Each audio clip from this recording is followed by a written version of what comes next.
continuing this conversation. We have a fascinating panel for you, some folks who are the leaders on this conversation in California. And I want to first bring up one of the leading journalists on this conversation in California. Marisa Kendall is a reporter at CalMatters who covers housing and homelessness. She was previously at the Mercury News and the East Bay Times, part of a team that won a Pulitzer Prize there for their breaking news journalism. And she's going to bring up her panel and get us started and introduce folks. Marisa.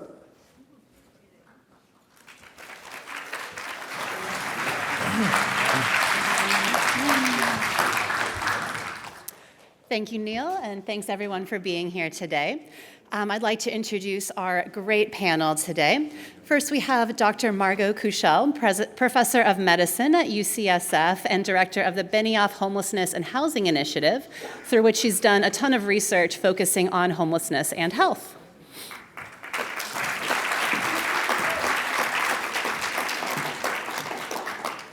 We also have Robynne Rose-Haymer, Vice President at Capital Impact, a social impact consulting firm based here in Sacramento, and someone who has experienced homelessness herself. She serves on the Lived Expertise Advisory Board at the UCSF Benioff Homelessness and Housing Initiative. Welcome, Robynne.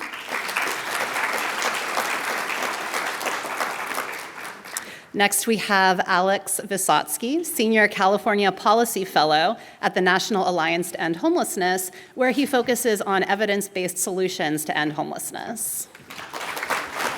Welcome, Alex. And last but certainly not least, we have Senator Scott Weiner from San Francisco. He's been really focused on passing housing production-focused bills in recent years, and he's the current chair of the Budget Committee. Thank you so much for joining us. All right, thank you everyone. Thank you to our panelists. A lot of you probably saw recently the state released an audit about homelessness programs in the state of California. And they found that even though we had spent about $24 billion on homelessness and housing in the last 5 years, we were not doing a good job of tracking how those programs were working, where that money was going. 3 of the 5 state programs that the auditor analyzed, including the main source of homelessness funding for our cities and counties, they just didn't even have enough data to determine if this is working at all. And this, I feel like, kind of encapsulates what a lot of people are thinking about when it comes to homelessness lately, which brings us to the main question I want to address at this panel, which is, we're spending so much money on homelessness. There's so many new ideas and concepts that are being put out there. We all seem to agree this is a huge issue. Why does it continue to get worse? It's increased 40% in the past 5 years. And just a quick show of hands in the audience, raise your hand if you think homelessness is the biggest issue in California today that we face. Yeah, a lot of people. Raise your hand if you think it's one of the top issues. Yeah. So we agree, we need to do something. So this panel, we're going to talk a little bit about what we should be doing and why some of the things we have been doing, haven't put a decrease in the population. So we're going to talk about who is homeless, why people are homeless. We're going to talk about what we are doing, what is and is not working, and we're going to talk about what we can do to turn things around. So just to kick us off, Senator Weiner, I wanted to bring us back to that audit that I mentioned. What is your response to that audit, and how do you, as a legislator, pass, budget programs and decide what homelessness programs we should and should not fund if you have no idea what's even working? Yeah, I mean, it's that audit was troubling, and we clearly need to be the state needs to be doing a lot more to make sure that we know how these funds are being spent and how effectively they're being spent. But I also think it's important not to read into that lack of data some sort of conclusion that no city is using the money well. We know there's a wide range of ways in which cities are using it, and a lot of this money is being spent on shelter, on other triage and emergency responses to homelessness. So I don't think it's appropriate to just conclude that none of it's being spent well. Clearly we need to do more. to monitor the spending. We know that there are some cities where the point-in-time counts are going down, and that's not only because of state funding, but state funding certainly helps. And then, of course, and I'm sure we'll get to this, we need to also be very clear that this funding is triage funding, and it's funding because of our profound failure to build enough homes. Because if we haven't had enough homes, we wouldn't have the problem that we have now. And so we always need to be mindful that yes, we have to triage now because we have an emergency that we have created by allowing for very tunnel-visioned, selfish housing policies where it's I have mine, so I don't want any other housing in my community. And that is what has led to the explosive cost of housing and the homeless crisis. Thank you. And just speaking of, the data and the necessity for that, Dr. Kushel, last year your team at UCSF produced, probably the most comprehensive study of homeless Californians that we've seen to date. Tell me a little bit about what you learned from that study in terms of what does and does not cause homelessness, who is and is not homeless, and some, tackling some of these misconceptions that I think we often associate with homelessness. Great, thanks for that question. So first of all, what determines whether a region has a lot of homelessness or a little bit of homelessness is completely traceable to the mismatch between housing costs and the incomes of people who live there. And California right now has 24 units of housing that are affordable and available for every 100 extremely low-income households. We are 1 million units short of where we need to be. And if you look at the states that have a higher proportion of their population that's homeless, it is completely one-to-one related to the states that do worse on that measure, with the one exception of New York, actually, which does not do worse on that measure, but is like California in the highest, and that's because New York puts all of their money into shelter, which keeps people from being unsheltered, which is very important, but it doesn't actually end their homelessness. I think the other myth that people have is that people come from other places to be homeless in California. Now, I actually ask you, if you were to go through the rupture of losing your housing and having nothing left, would you really somehow find your way to the most expensive housing market in the country? Like, it doesn't actually even make sense. And of course it isn't true. People experiencing homelessness in California are Californians. 90% lost their stable housing in California. Actually, of that other 10%, a big percentage of them were people who were Californians who, when they had a problem, this tiny 10%, they came back to try to be with their family and it didn't work out. But people experiencing homelessness in California are Californians, but we do see an overrepresentation in certain groups. The most important, I think, overrepresentation that we don't talk about enough is how this disproportionately impacts people of color, particularly Black and Indigenous communities who are at 4 to 8-fold increased risk of homelessness because of all of the sort of structural racism that is sort of in our world that has led to decreased intergenerational wealth and lots of both interpersonal but more importantly structural factors. And then people with behavioral health disabilities are overrepresented. These are people with mental health problems or substance use problems. If you look across the country, states that have the highest rates of people with those problems tend to be at the lowest rates of homelessness. Because again, what drives the rates of homelessness is the housing prices. But we know in a really tough housing market, people who have disabilities that interfere with social functioning are at higher risk of losing out in those markets. We also know that the trauma of homelessness really worsens those problems. And as a physician who spends most of my time when I'm not doing research on homelessness treating people with those disabilities, I can tell you that I have a lot that I can do to help people manage those. And when people are homeless, I have nothing. And so both because they're at increased risk of losing out in a tough housing market, because homelessness makes those problems worse, and because it's really hard to treat those problems while people are experiencing homelessness, you do see an overrepresentation. Thank you. But it is true, when you're really drilling down into the causes, you found the overwhelming causes were financial, right? Were financial. It wasn't mental illness, it wasn't Were drug financial. abuse. So the average household income in the 6 months before homelessness, the median household income, $960 a month. The single biggest reason that people lost their housing actually wasn't that their housing costs spiked, because, as we know, we've got pretty good sort of rent control and other things. It was that people lost household income. So these are people who were constantly barely making it. 4 people in the household working 2 jobs, whatever, to stay housed. One small disruption and the whole household was displaced. The single biggest reason was a loss of income within the household that pushed people from being housed to being homeless, and then everything fell apart from there. Yeah.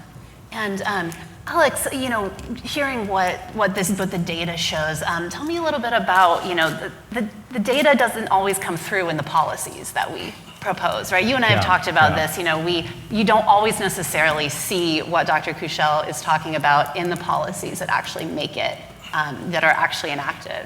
Isn't that right? Yeah, and Marisa, you mentioned a couple things. One was, this idea of all this money that's been spent. And I think when we're talking about the policy choices that have led us here, it's important to kind of take a step back and look at some of the broader context here. And there's 3 policy choices that I think are really important to highlight. One is at the federal level. Over the last 50 years, we are in a period of really steep federal disinvestment in subsidizing housing for folks with the lowest incomes, right? In the early 70s, we saw this marked departure from large-scale public investment in housing and moving towards a voucher model, which only funds housing assistance for 1 out of every 4 people that is eligible for it, right? So, it's worth repeating that housing assistance is not an entitlement, right? At the healthcare level, we may have problems. There's certainly a flawed entitlement, but that's an entitlement. Whereas if you need housing assistance, you're put in a lottery, and your odds in that lottery are not very good. And then we've added on to that voucher system with a sort of convoluted tax credit model of producing affordable housing, which is just not producing as much housing as before those choices in the 70s, right? We're producing affordable housing at a level that's about 1/3 of what we were producing in 1973. And if you just think about that over the last 3 decades, that means we're missing about 5 million affordable housing units that we would have if we had just kept up affordable housing production at that level. So that's, I think, a really key thing to remember. But the state should not get off kind of scot-free here either. So the second choice was, in the wake of the Great Recession, the state cut the largest funding source for producing affordable housing. That was the redevelopment agencies. So right when housing costs were starting to go up again in 2011, we cut $1 billion of annual funding for producing affordable housing units. And that was, the worst possible time to be cutting that funding as folks were reeling from the Great Recession. So it didn't come as a big surprise when 4 or 5 years later, we saw homelessness really starting to go up. And then the last choice has been around programs targeting folks experiencing homelessness. There's been a lot of investment in the last few years, and that's great. But that comes after decades of really no significant investment from the state in serving people experiencing homelessness, whether it's rental assistance, shelters, homeless prevention. 2019 was really the first year that we started to see significant state money flowing to that. And this is a problem, right, that's been decades in the making. So if you think about, like your credit card, you decided not to pay your credit card bill for, 5 years straight. Well, you would probably lose that credit card, but putting that aside. And then you had a New Year's resolution one year and decided, I'm going to pay the credit card bill. I'm going to make my payments for a few months. Chances are you're still probably pretty deep in the hole, right? It's good that you're making those payments, but you've got a big hole to climb out of. And that's kind of where we are as a state. We've got more money than ever going to homelessness, and that's great, but we've got a lot of work to do and a lot of work on making sure that investment is consistent to ensure that we actually can climb out of that hole. Yeah. And Senator Weiner, what is your response to that? Where is the state in all of this and in fixing this hole that we have built for ourselves?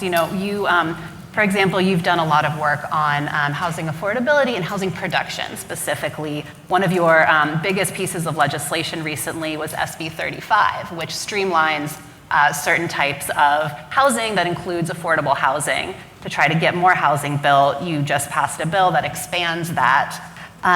But is that doing enough to build the type of housing we need? You know, the UC Berkeley's Turner Center last year released a report on this, and it found that only a quarter of the units permitted under SB 35 were for very low-income households. And you know, we were just talking about the need for this, extremely affordable housing. Is this enough? Is this working the way we thought it would? Well, we need to be, I think, crystal clear that we need every kind of housing. Yeah. We need it for the low, very low, extremely low. We need moderate income. We need market rate housing. We need to be clear that from the best data that we have is that about 90% of low-income Californians live in market rate housing. And so I'm all in favor of subsidized homes, and I would love to get back to where we were 50 years ago. And we've done some work around that. Let's do it.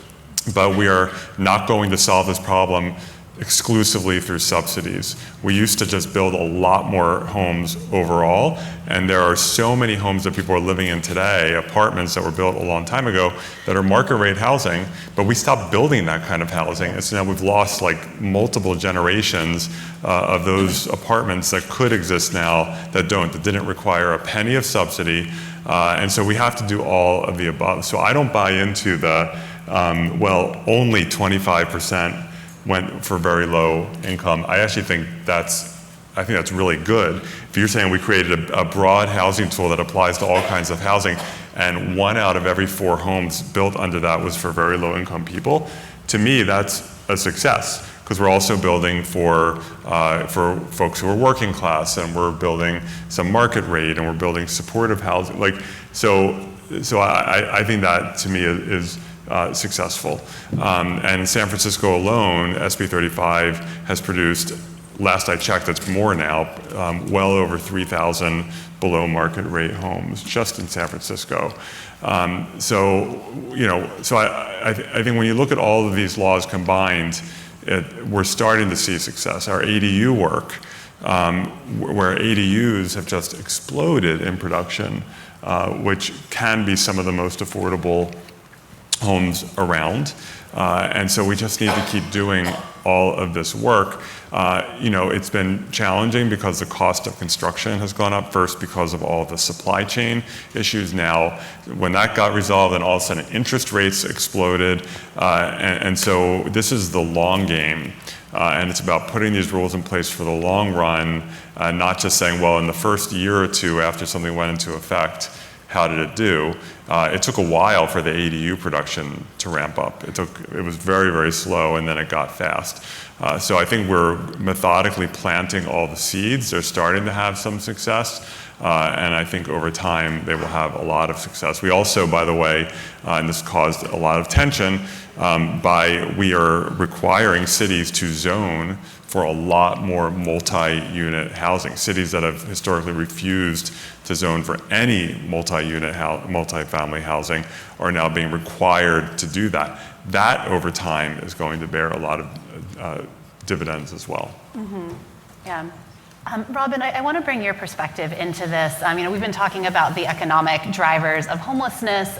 You yourself were homeless for a period because of financial reasons. Can you tell us a little bit about that and about how that shaped your perspective on this issue? For sure. One of the really great things about this environment is that the panels are building on one another. And Betty earlier today said there's an important aspect of people, which is the multi-layered, diverse aspects. There's the intersectionality. And Dr. Kushel just talked about the importance of one financial event, knocking people into homelessness. But really, homelessness is really about the domino effect, right? So if you think about systemic racism or any system, they're working exactly as they are intended to work. So we should not be surprised, shocked. There should be no pearl clutching around the fact that we don't have enough housing for people. The data suggests we stopped building housing 30 years ago. So the fact that people can't afford housing also is not surprising. If you think about the amount of money that people earn, the state study showed $960 in a month for the month preceding the homelessness for people who were surveyed.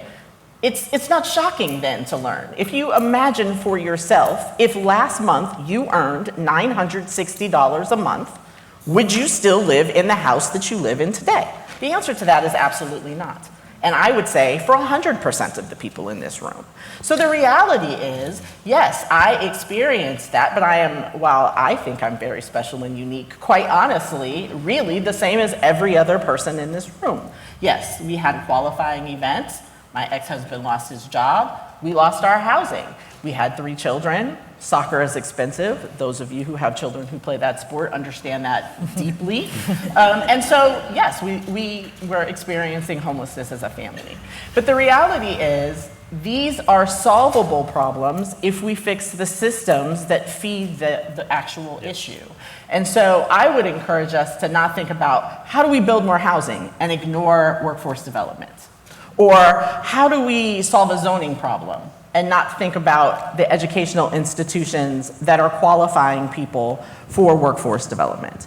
They all have to be considered in concert. They all are equally important issues and need all of the same matter of attention.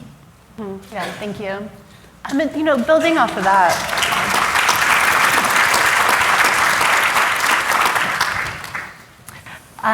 Dr. Kushel, we've spoken about some of these same issues that Robynne brought up as well, and your study listed, it really talked about some of the underlying factors of homelessness. It listed 6 policy recommendations. 3 of those were, economically based. Increase affordable housing for extremely low-income households at the bottom of the income ladder. Expand homelessness prevention and increase people's incomes. Do you agree with Senator Weiner that, building housing at all income levels helps? Are those types of projects what we need to get people out of homelessness? Yeah, absolutely. I mean, we need housing at every single level. If we didn't do anything about ELI housing, then it wouldn't be enough. But we can't just focus on ELI housing because ELI housing is also relative, right? There's really good evidence that if a community decreases the rate of rental increases, homelessness increases less.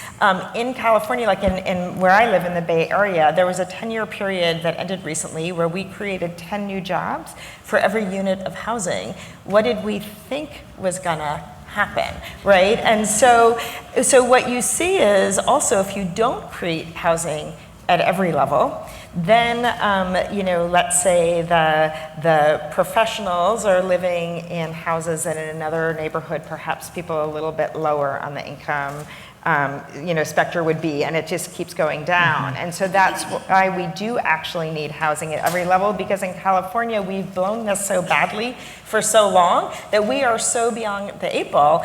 And we like to say that we desperately need the federal government to fully fund the Housing Choice Voucher Program. As Alex said, only 1 in 4 households who qualifies receives that. In a lot of this country, if the federal government, if Congress, by some miracle, decided to do that tomorrow, which they could, homelessness would end in a lot of this country, and it wouldn't end yet, though, in California, because we literally don't even have the housing for people to use those vouchers in. So I think it's a both and. And of course, 25% of a larger number is a larger number, right? So it's also partly just what 25% of 10 units is 2.5 units, and 25% of 1 million units is 250,000 units. Can I just add, Sure. Because I think this is a really important point, that everything, as is so often the case, is in life is interconnected. And so just an example, and this is true in San Francisco and in a lot of communities, we have something called SROs, single room occupancy.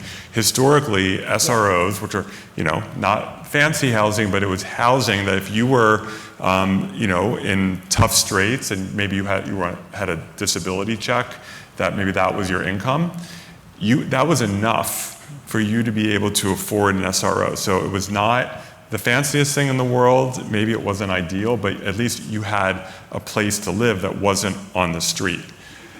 I don't know what the current number is, but as of right before the pandemic, SROs in San Francisco were renting for about $2,000 a month, right? So that was not what they had been renting for, 10, 20, 30 years before. Why is that? Well, because now you had restaurant workers and retail workers who in the past would have simply gone and found an apartment somewhere in the Castro or in North Beach or somewhere and signed a lease and paid rent and been in what we would consider a traditional 1-bedroom, 2-bedroom apartment. They can't afford that anymore. And so now they're moving into SROs because that's what they can afford, and the people on disability checks are now out on the streets. Similarly, we have done a horrific job building enough student housing at CSU. Starting to do better, but have not done well enough. And so not only does that mean that you have high rates of student homelessness, kids who are supposed to study for finals while they're living in a car or hopping around the different motels, but that means that those kids, instead of living on campus, are going out into the community, which drives up rent and pushes low-income renters into homelessness. So it's all interconnected, which is why it is so important not just we see this in housing policy so much, just build this kind of housing. This is the kind of housing we need. Don't build anything else. No, we need all of it, because if you start cherry picking like that, it has huge unintended consequences. And it's not to say that we don't, I don't think the market is going to solve this, right? No, we it's need all of it's it. A both and. Yeah, we desperately need to pay attention to the ELI housing, but we can't ignore all the other types of housing. We need massive increases in subsidies for housing, and there's no doubt about that. It's a yes and, absolutely.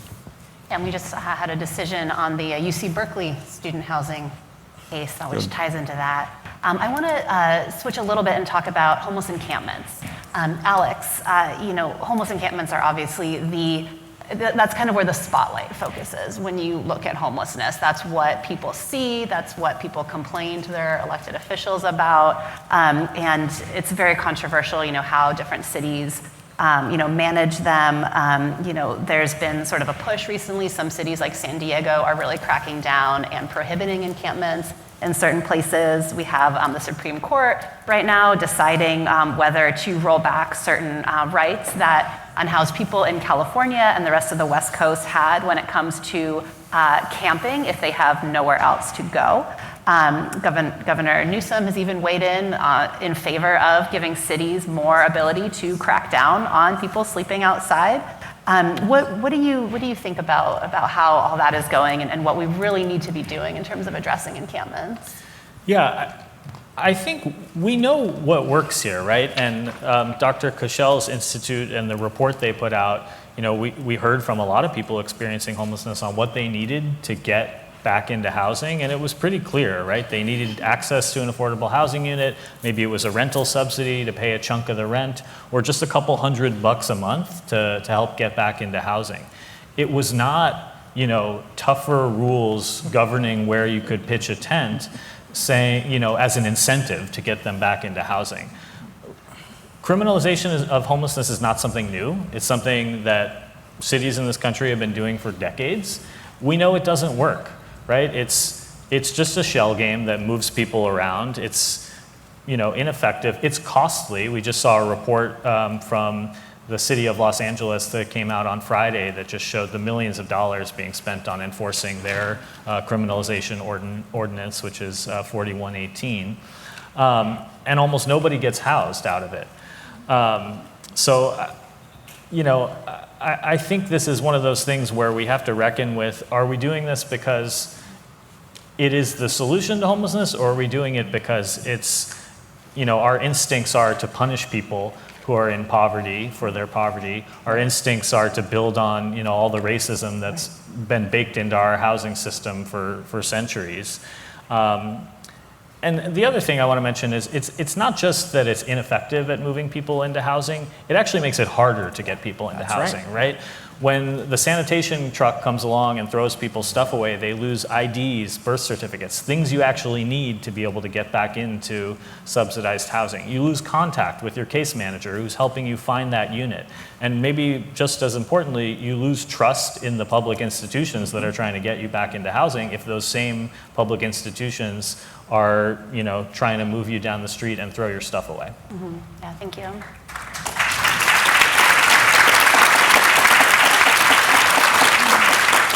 Marisa, may I also include relationships move at the speed of trust. And one of the things that is very important and maybe a lesson learned in the Sacramento region is that the encampment visitation by staff started in 2020 as a result of the pandemic largely. And the needle has been moved in terms of the point in time count 4 years later. Because I'm not going to move into your house if you call me today and say, hey, Robynne, I have a room, you want to move in here, if I've never met you before. If I don't know who you are and how often you clean your bathroom and who else is going to live there and whether or not you have a cat, because I'm highly allergic to those. So the reality is, if someone offers you shelter on the first day, most people who have good common sense are not going to jump at the opportunity because you've offered them a place to live with 99 of their closest friends. Most people are going to think about it, and they're going to check you and check your credentials and check your neighborhood and check out all of the things about what you have offered them. So the reality is, the fact that people are still living in encampments is because those are their friends. Those are their neighbors. This is a community that they know where the services are. They understand the bus routes, and they know how to get to the places that they need to, their doctor's offices, their case manager, and all of those other things. So by rooting people out forcibly, it does nothing to build that trust. It in fact harms the very services that we are paying billions of dollars to stand up. And someone told me a long time ago, if you want to know what matters to people, you check their calendar and you check their checkbook. So ultimately, how much time are we spending helping people remediate their experience of homelessness, and how much money are we spending toward that actual end, versus how much time and money are we spending deciding how much we don't want to look at them being homeless anymore? Mm-hmm. Because that's really what the problem is. Mm-hmm. Yeah, thank you. People agree. I also want to talk a little bit about behavioral health. Dr. Kushel, we talked about how that's not necessarily the cause of a lot of people's homelessness, but it is a big factor, right? People are disproportionately more likely to, have a substance abuse issue, have a mental illness. So let's talk about some, solutions, best practices. How should we be taking care of, these people who are some of our most vulnerable on the streets? Great. So first of all, I look forward when my great-great-grandchildren are here and look back on our era of treating people with mental health and substance use problems as if they were possessed by the devil. We look back in the Middle Ages and think how weird it is that they thought epilepsy was a sign that you were possessed by the devil. Having a mental health or substance use disorder are not moral failures. You're not a freak of nature. That is part of the human experience. They're complex conditions that have to do with trauma and biology and exposure and environment and all the rest. The second thing is we know how to help people with those conditions.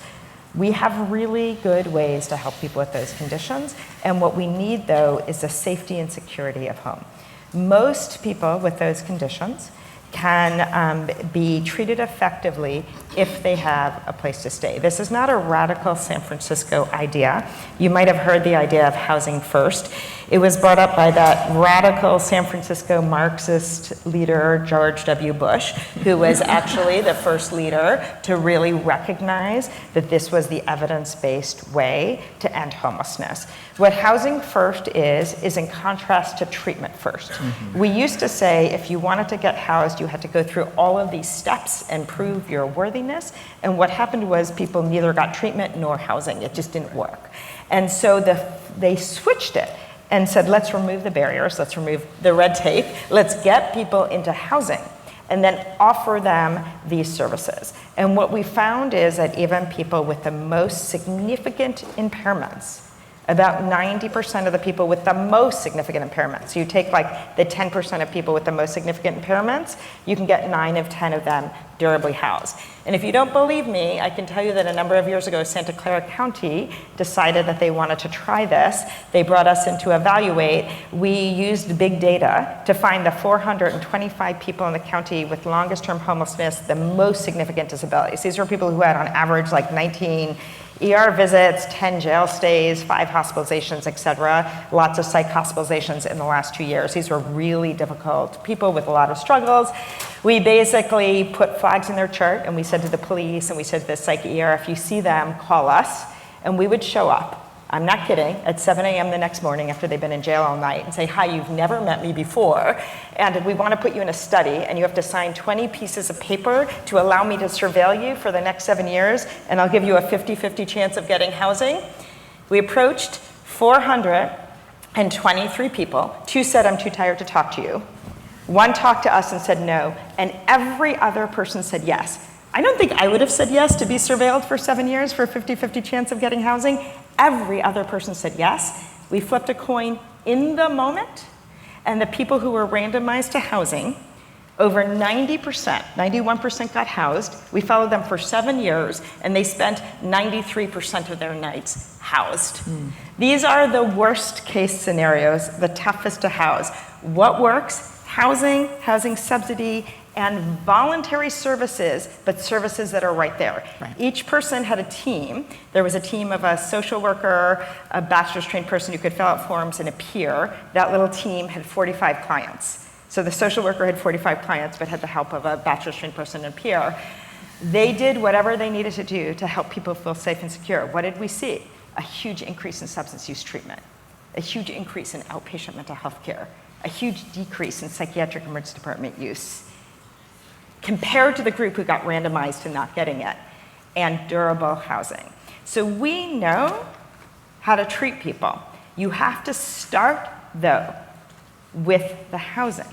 We saw in the state study astronomical rates of rape and physical assault that people experienced while they were experiencing homelessness.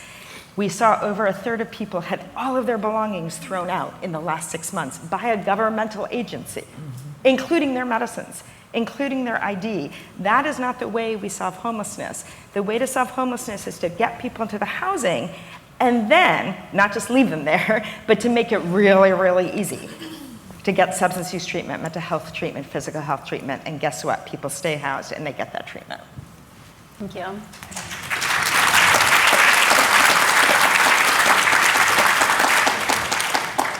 We have 2 minutes. I want to bring us back to what the state should be doing here. And I would love Senator Weiner and Alex to weigh in just real briefly about the budget. The governor had proposed getting rid of the $1 billion that every year for the past couple years had been going towards HAP funds, which are the main source of funding for cities and counties to fight homelessness.